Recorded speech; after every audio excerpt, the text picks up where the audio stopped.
Aloha, everyone, and welcome back to Alaka'i, the podcast. I am Emmie Siebert, your host today, and joined by Ty. Welcome. Well, I guess I'll say first and last, I'm Ty Dennis, but we'll call him Ty today. How are you doing today? I'm good, thank you. Awesome. We're excited to have you.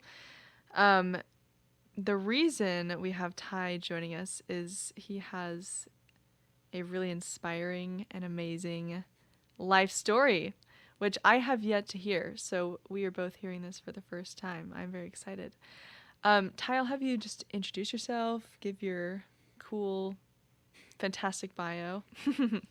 How about if I give you my regular bio instead? Okay, sounds good. So, born in California, stayed there for 2 whole weeks, moved around a lot during my life. I lived in like 6 or 7 different states over the years. After that, moved to Hawaii. I have 8 children, been married for 19 and a half years. Okay. I'm a black belt in Brazilian Jiu-Jitsu. I love to surf. I love to hike and mountain bike and rock climb and kite surf and kayak and snorkel, scuba, whatever. Love it all. Yeah, if it's outside, I pretty much love doing it. So. And you're currently a chiropractor. Yep.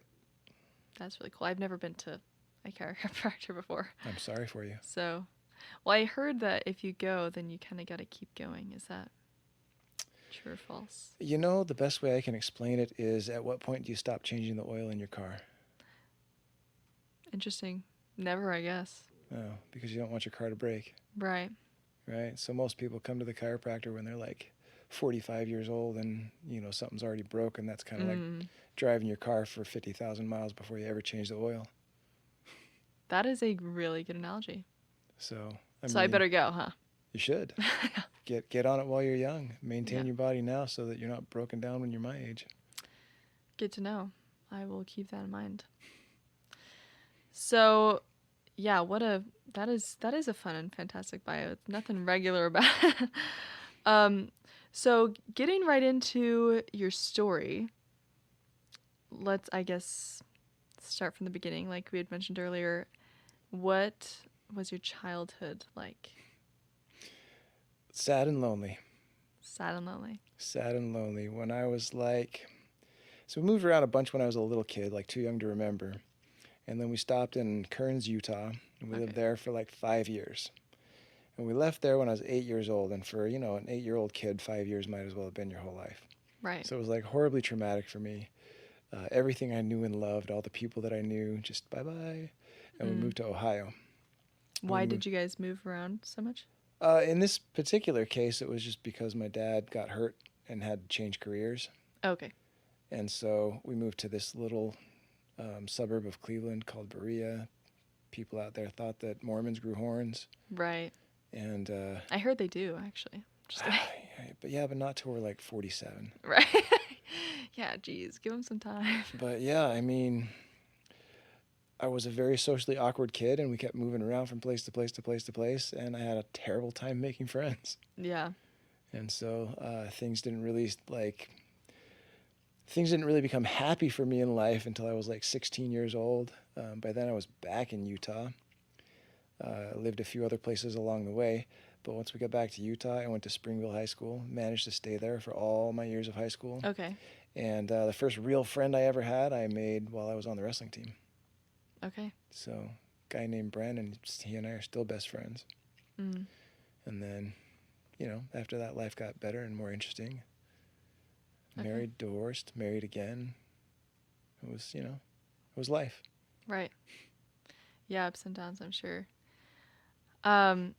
Also, for our listeners, some of these questions that we've thought about previously are very vulnerable. So Ty's being definitely an open book. So some of these questions might seem a little out of nowhere, I guess. I'm ready to get personal. Okay, so sounds good. Yeah, but it's just really interesting to see where your life is taking you and has taken you. You had mentioned that you were married and then got divorced and then remarried. Would you care to explain what that divorce process was like, and just what is it like getting divorced? Honestly. That's hard to describe. So I've been told by other people that getting divorced is like having a spouse die. Like the grief level is supposed to be comparable. Oh, I don't wow. personally know because I've never had a spouse die, Yeah, I guess so. but I can tell you that it's a really hard to explain experience when somebody that you love becomes somebody that you don't love, and you know, leaves you, and like that person's still there. You can still see her face, but that certainly isn't the person that you fell in love with and married. And I don't know. So I mean, what happened is we were way too young. Okay. How Way old too were young. you? I was 19. Okay. Well, I was a couple weeks shy of 20. I was almost 20. Okay. She was young enough that we had to actually have her parents sign a permission slip for her to marry me. Wow. Okay. She was just 17. Did you meet in high school? I was already graduated. Okay. I was already graduated when we met. She was still in high school. Actually, Okay. went with her to her senior prom. Okay. Like she took her husband to the prom with her. Yeah. Really interesting. Were you guys married then? We were, yeah. Wow. Okay. So she stayed and finished high school, and I mean, about 3 years into it, 3.5 years into it was when stuff started going. You know, we married civilly, and then we got sealed in the temple a year later. Okay. And about 3 years into it, 3.5 years into it, she started like being dissonant and started not wanting to go to church with me. And then I couldn't drag her to church. And then she started coming home smelling like cigarettes and Oh, wow. alcohol. And then it finally came out, you know, Ty, I've been cheating on you. There's 4 other guys. Oh my And gosh. it was this whole, the thing is though, like, she didn't just cheat on me out of the blue because we had a pretty bad relationship. Like neither of us knew how to be a good spouse, and we didn't do a very good job of being good spouses to each other. As I was able to there's a mutual friend that we had named Jamie who kind of, you know, I was going through the whole, why is the world dumping on me? Why does everybody hate me? Why does the universe hate me? And she was Okay. like, you need to step back and look at your own fault in this, Ty. Yeah. She didn't cheat on you for no reason, and that caused a lot of introspection suddenly. And I was like, wait a minute, what did I do to cause this? And as I took a real honest look back at my life, yeah, I was a pretty lousy husband to her. And that was like a huge turning point for me. It was when I realized that it was as much my fault as hers. Wow. And that made it a lot easier to forgive her for what she did. She was her boss, actually. She worked at a hotel. He was the general manager. It was this Oh, wow. whole big scandalous mess. Yeah. But and it's interesting, like she and I we're friends on Facebook still, and we don't really communicate much. I'm still good friends with all of her family and all of that stuff. In fact, they for a while kind of disowned her and kept me on. Okay. But looking back from where I'm at now, I can't help like having fondness and love for her. Like I appreciate so much that she taught me the things that she taught me, and then got out of the way, so that I could move on to like if I'd have been still with her, I would have missed all this. Right. And like what I have now, I would have done anything. Wow. So You had mentioned that getting a divorce is similar to similar grief level to having a spouse die. Obviously, you said you haven't had a spouse die, but that grief level, like what was grieving wise, like how long does it take to like get over? it would have been so much easier to just die. Oh, yeah. Now I'm glad I didn't, Right. because I would have missed everything after that. Right. But it's hard to explain. I've never been through anything that hard. I've never been through anything that hard since. I'd never been through anything that hard before. It was just, it was soul crushing and paralyzing, and there's just no way to explain it. I hope nobody ever finds out what it's like. Yeah. I don't want anybody to be able to understand. Yeah. Yeah, because I feel like you just think your life is completely one thing, and then like nothing, then the future is just like so unknown, you know? Yeah, unknown was a good word. Yeah. That is insane. Just going through that, and especially how young that you guys got married. Yeah. Wow. So through this journey of going through divorce, and obviously she had started to, she probably left the church in that Yeah, process, she or kind of had just, left the church already. okay, And after we finally split and finalized the divorce, I definitely went inactive for a while. okay. Yeah, I was going to ask, how did that affect your faith journey? You know, tremendously. You know, I went through periods of, it all ended up good in the end. Right. There was definitely a period of time when I questioned if God even existed. Yeah. I completely left the church. Yeah, have you ever seen the movie Singles Ward? Yeah. Yeah, there's that one scene where he gets the reject stamp on his forehead. Mm-hmm. Like, I could hardly watch that movie for how accurate that was. Yeah. It's just like you don't feel like you have any business being in a church, Mm. in a family ward or a singles ward when you've been divorced, because it's just like you don't belong there. Like there's not a place. You feel like there's not a Yeah. place for you there. So I went through this whole, wondering if God existed, and this whole existential crisis, and hit my knees one day and said, "All right, Heavenly Father, if you're there, I need to know it. I need to know it right now." Right. And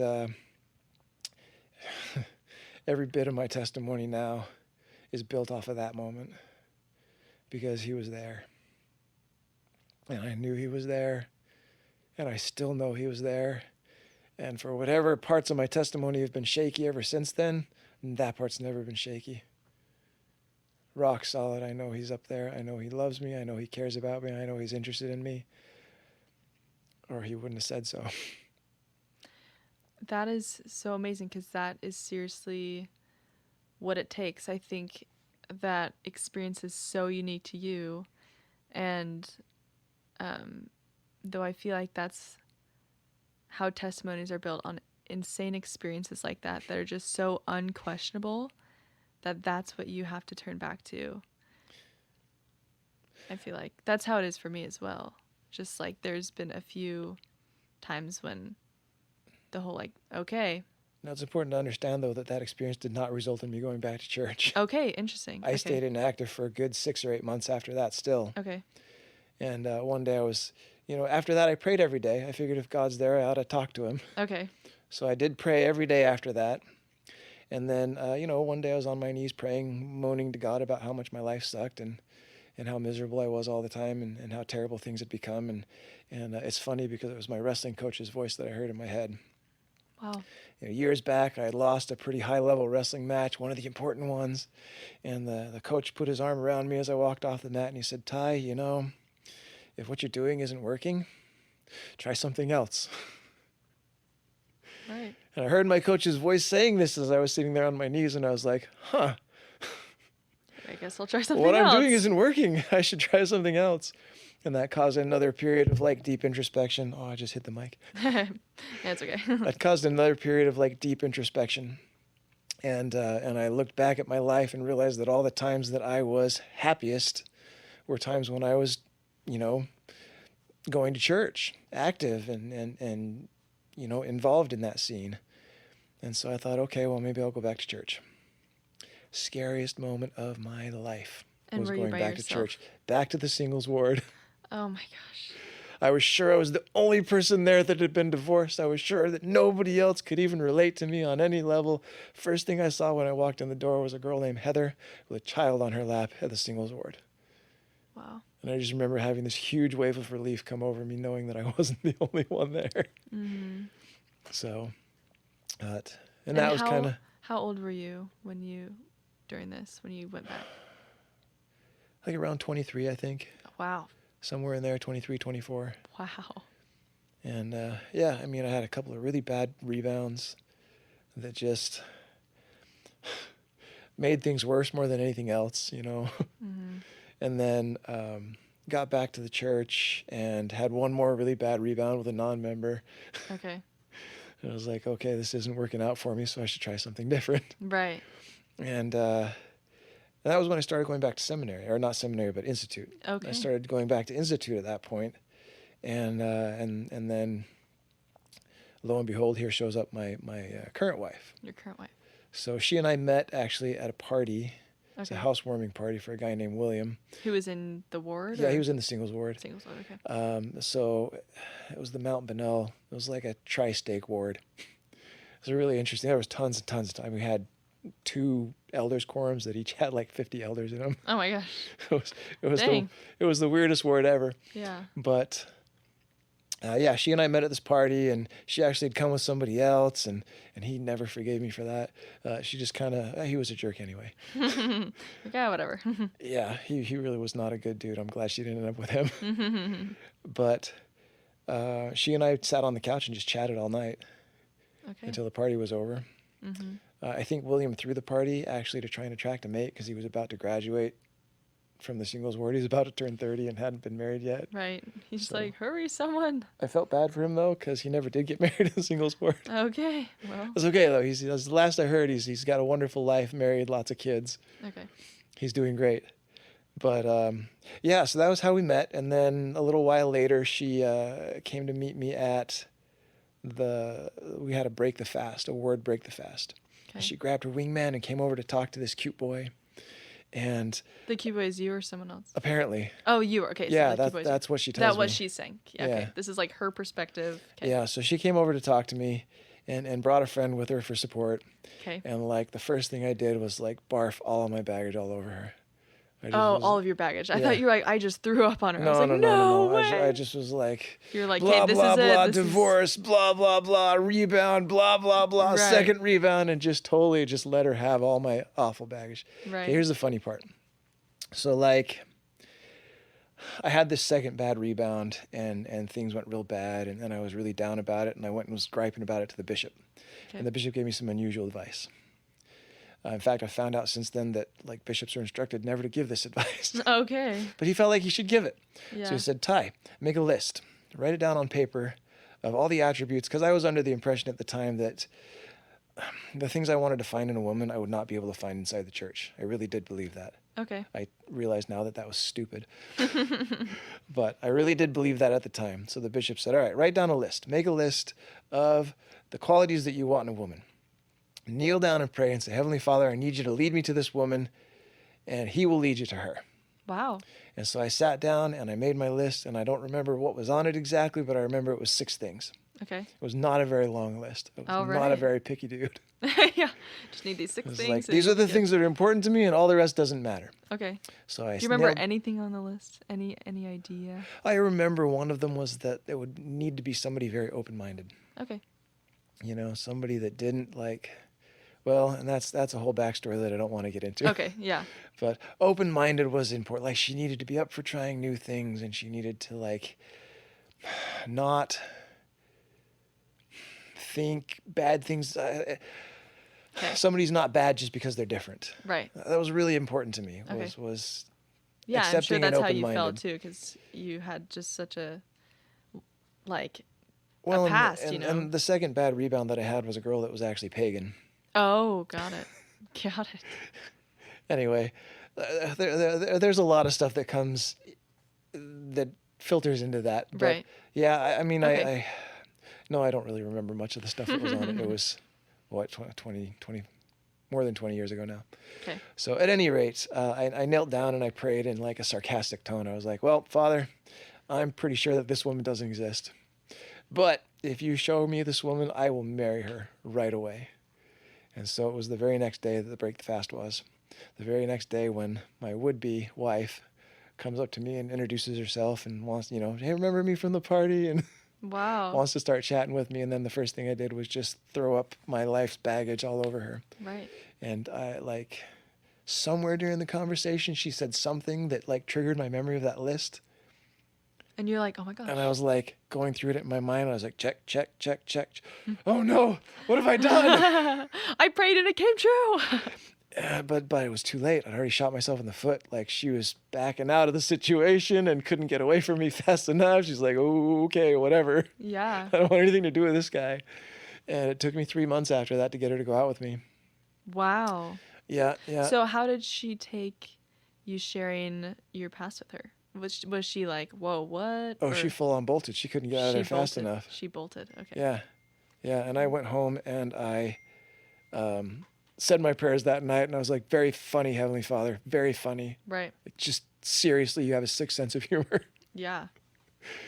And so, I tried a couple times over the next couple months to get her to go out with me, and she wouldn't even like return my calls. Oh my goodness.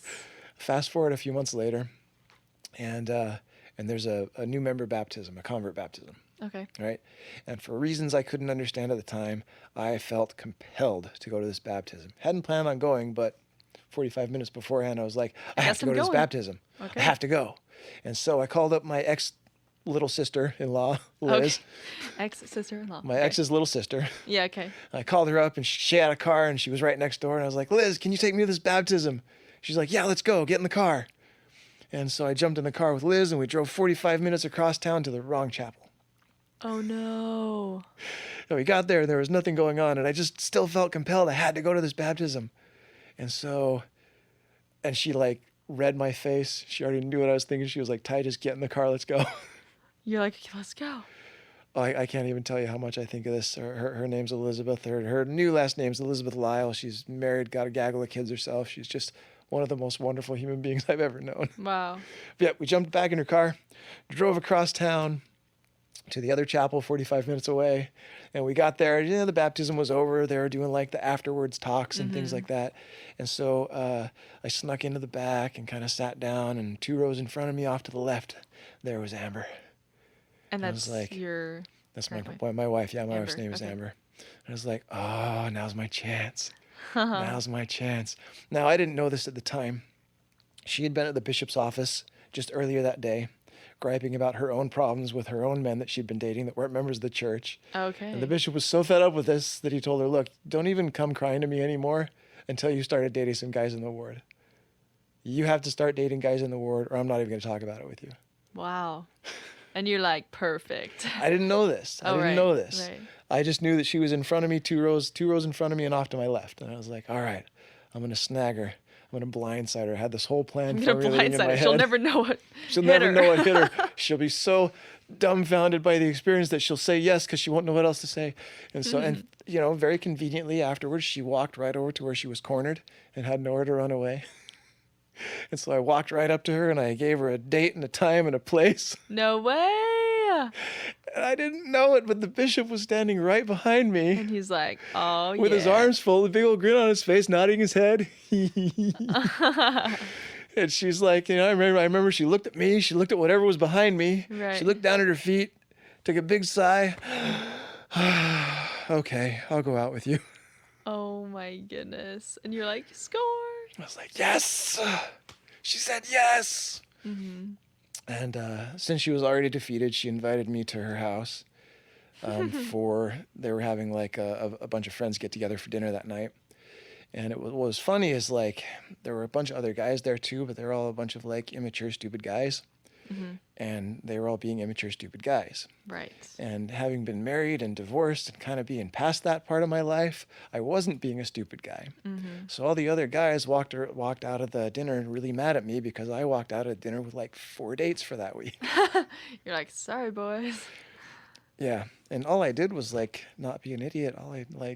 They would say something mean to one of the girls in a joking way, and I'd be like, guys, come on, that's not cool. Yeah. And I just, anyway, I was a perfect gentleman, and I walked away from there with like 4 dates. Okay.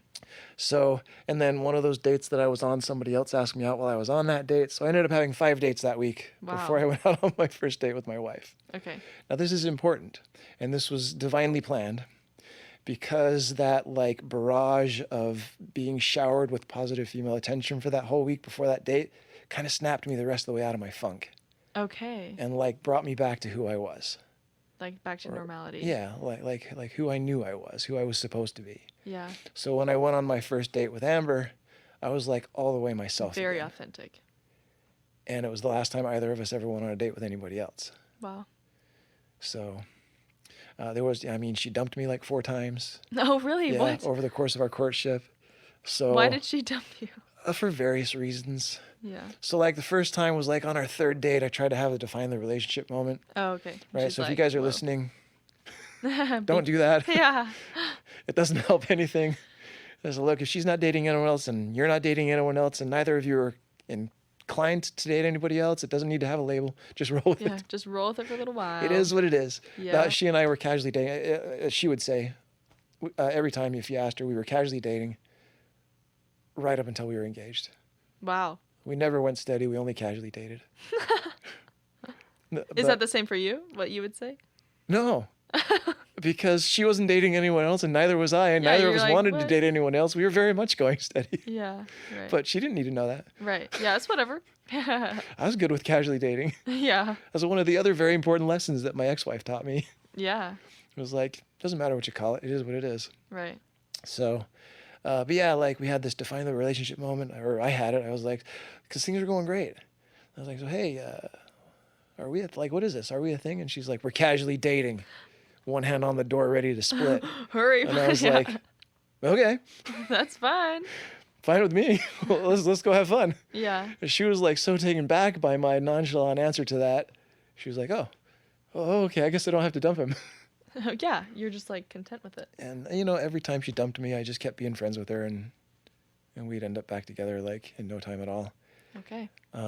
The last time that she dumped me, though, that one was the hardest. Both of us cried. Really thought it was over. Mm. We were already engaged, and she broke it off. She got cold feet, and because I'd been sealed to somebody else before, I had to get clearance from the first presidency. Right. And so the same day that she dumped me, I got the letter from the first presidency that said, you can't get married in the temple. We're sorry. Reapply in a year. Really? It Wow. saved me. Yeah. It saved me because it took the pressure off of her. Mm. Like, first of all, it won me a strong sympathy vote. Right. So she didn't just kick me to the curb. She, was like, let me cry on her shoulder and was like, oh, I'm so sorry. It must Yeah. be so hard. And it kind of kept her close to me And for you're a like, couple more "Thank you." days. Yeah. And then it took all the pressure off of her, though. Mm. She was like, I don't have to commit to eternity yet. Yeah, that's a big commitment. And then she went and talked to the stake president, and she went and talked to the bishop, and she went and talked to the bishop's wife and a couple other confidants, and decided that it would really be just a great idea to, like, go ahead and get married and get sealed later on. Okay. And then we could enjoy the next year. Mm-hmm. So, yeah, my mom called me up, and she was telling me about this family reunion we were having that weekend in Utah. And she's like, you know what you should do is you should just drive down here for the family reunion and get married this weekend. And I was like, haha, that's funny. I'll talk to her about that and see what she says. And I met her. We were meeting at the bishop's house for some reason. I couldn't remember why, but we met up at the bishop's house. And I was like, so guess what my mom said? And she's like, that we should go get married at the family reunion this weekend. And I was like, Did someone tell her that? yeah, Or was that's that... exactly what she knew about the family reunion. Oh, okay. And her family was having a family reunion that same weekend in Salt Lake City, and mine was in Provo. What? You're like, hey. And she was like, yeah, I think it's a great idea. We should do that. Let's do it. And I was like, what? Like, where's this coming from? I almost fell down the Where's stairs. this commitment? So she had been praying, and she had had a very specific impression. In her words, she said that the Spirit informed her that she would be getting married this weekend. Wow. Didn't really give her an option, just like, by the way, you're going to get married this weekend. And she said that the Spirit laid it all out for her. And, like, okay, let me back up a step, because this Okay. part's important. Somewhere in our first handful of dates, I hit my knees right away. Right. Because I was not interested in wasting time. Hit your knees, you mean like pray? Pray. Go down to pray, right? I was not interested in wasting my time. I did not want to pursue a relationship with somebody that I wasn't supposed to marry. Yes. So as soon as I saw that things were going really well, that there was chemistry and that this was heading that direction, the first thing I did was get on my knees and pray. I'm like, Heavenly Father, I really like this girl. Do I need to pursue this? Should I be pursuing marriage with her, or should I stop? Because I don't want to, like, break our hearts. Mm-hmm. And it was the next day during lunch. And this is me getting very personal and vulnerable. Yeah. I had a vision. Wow. I was whisked away, not onto a high mountain, but into some other kitchen somewhere Okay. where she and I were living happily as husband and wife. Wow. And I saw what our life would look like.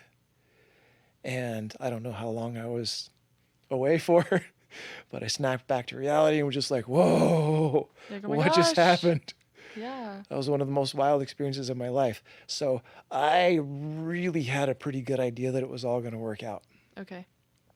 So, and that's a big part of the reason why all these times that she dumped me, I was like, okay, whatever.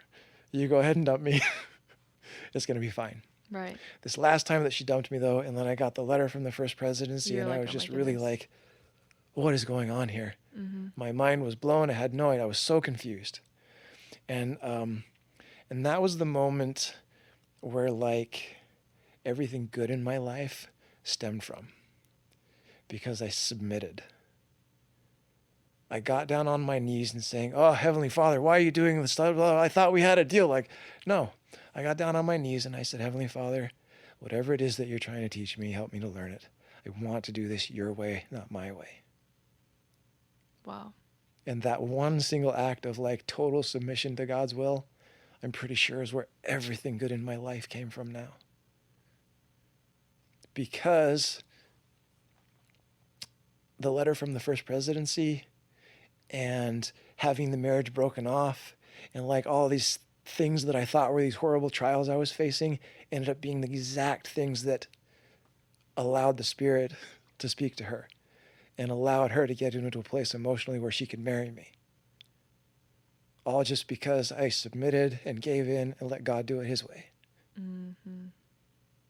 And the result of that for me was like 20 years of the happiest I've ever been. I can't even, that part in Alma where he says, "My joy was as exquisite as was my pain." Right. Tenfold. I never knew pain as exquisite as my joy since then. Wow. And now 19 years and 8 kids later, I'm still deliriously happy. Mm. I think she still likes me okay. That is so profound that it stemmed from submitting to God's will. That just makes so much sense to me. That even though you knew, for a second you're like, wait a minute. But then you're like, okay, let me get out of my own way and let God do it. Yeah. That is amazing. I had faith that it was all going to work out because he Right. told me it would. I just didn't know how it was going to work out. And boy, Right. in that moment, I had no idea how it could work out. Right. But it did. But it did. Yeah.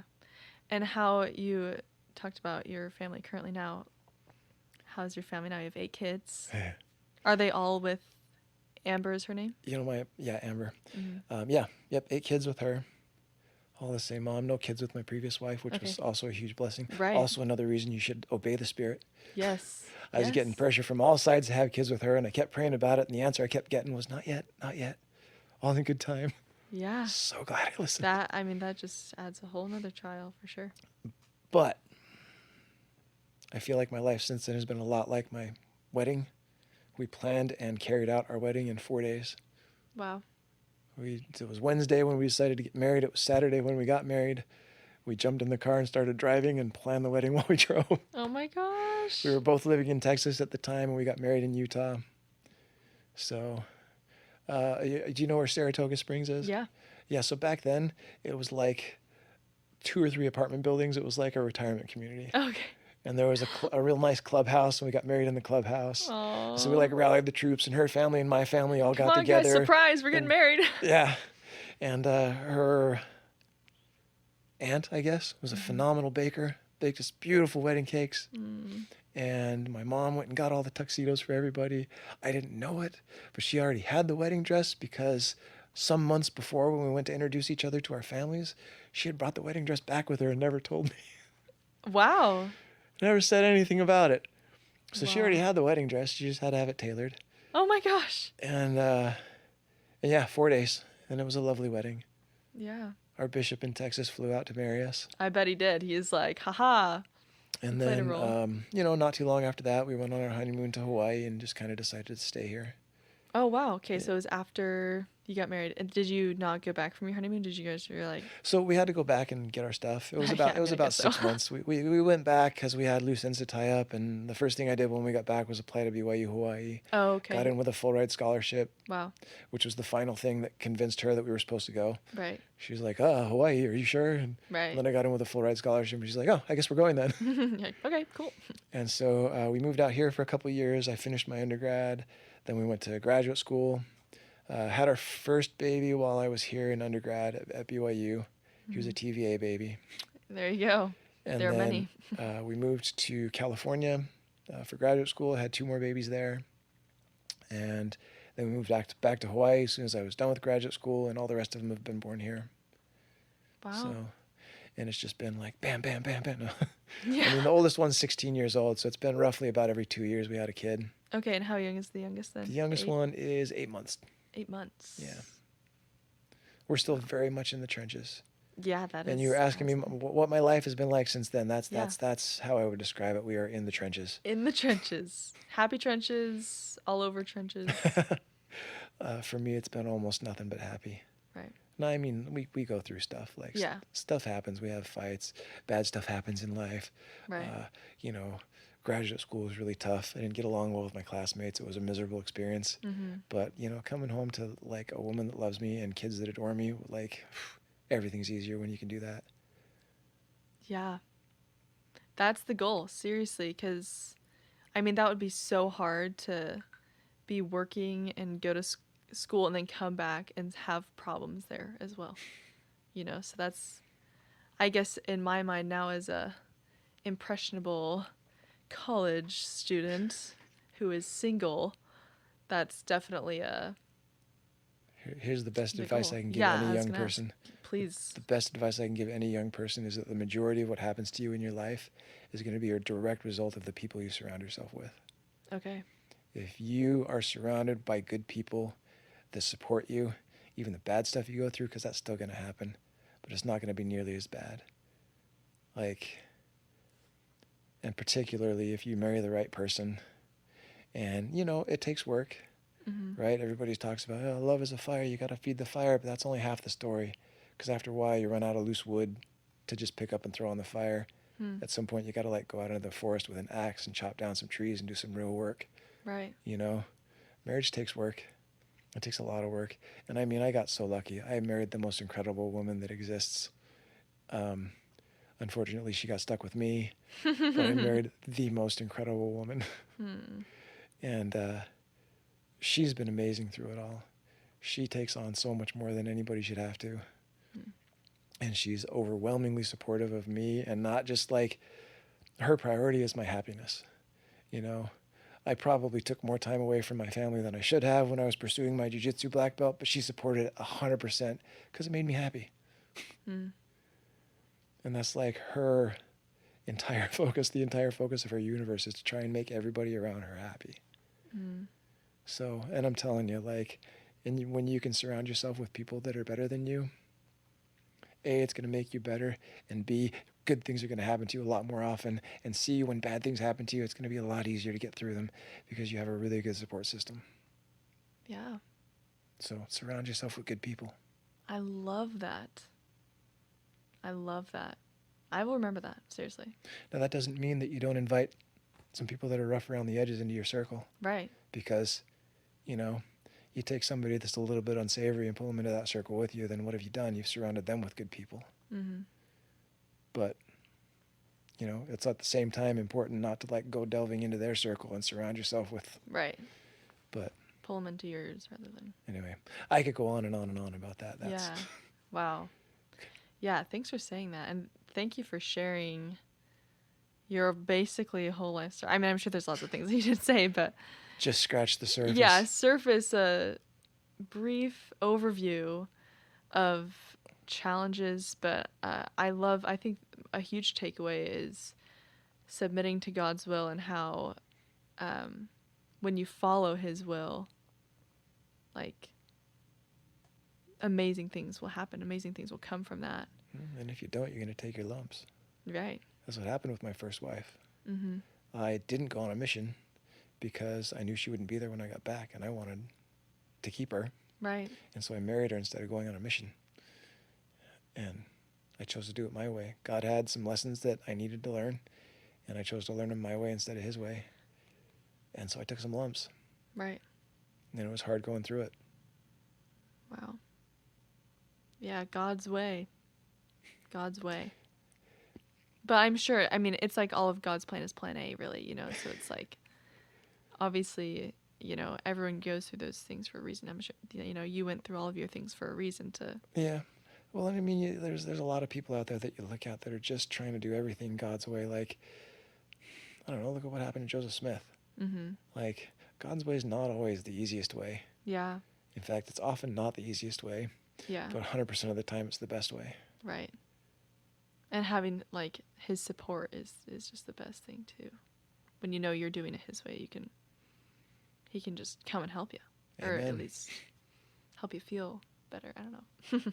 Well, he won't always take the burdens off of you, but Right. he'll always carry you through it. Yes. Yeah.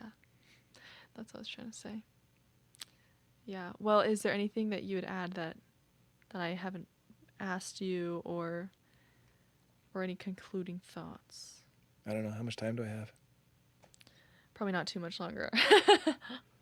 I could tell you a really quick, funny story. Sure. All right. So I was living in San Jose, San Jose, California, surfing at Santa Cruz a lot, right? There's a spot called Steamer Lane where you go surf. And in order to get into the water, you like scramble down this, walk down this cliff and jump off the cliff. It's about 10, 15 feet down into the water. Okay. And the waves are like right there. It's a beautiful entry. Right. So this is one of my favorite stories. It's my sea lion story. Okay. One of the many unbelievable things I've experienced in my life. So one day I went to go surf, and the surf was really big that day, so that the waves were like lapping up over the top of the cliff. Okay. Wow. And I went to go scramble down to jump in the water, and here's this big bull sea lion, like easily 800 pounds of sea lion sitting at the bottom of this platform. And I was like, what do I do? So I took a little bit of a sketchier path down to avoid the sea lion. And by the time I got down there, he noticed I was there, and he raised up his head. He starts barking at me. Arr, arr, arr, arr. And I was like, oh, geez, you stay over there. I'm just going to jump in the water real quick. We'll all be cool. I wasn't watching the wave. I was paying too much attention to the sea lion. Oh, my goodness. So here comes this big wave lapping up over the cliff. And I managed to keep my footing, but the sea lion didn't. No. So the wave washed the sea lion right into my legs. Oh, my gosh. Knocked my legs out from under me, and I sat right on this thing's back. And rode the sea lion off the cliff, surfboard in hand. No way. 15 feet down into the water.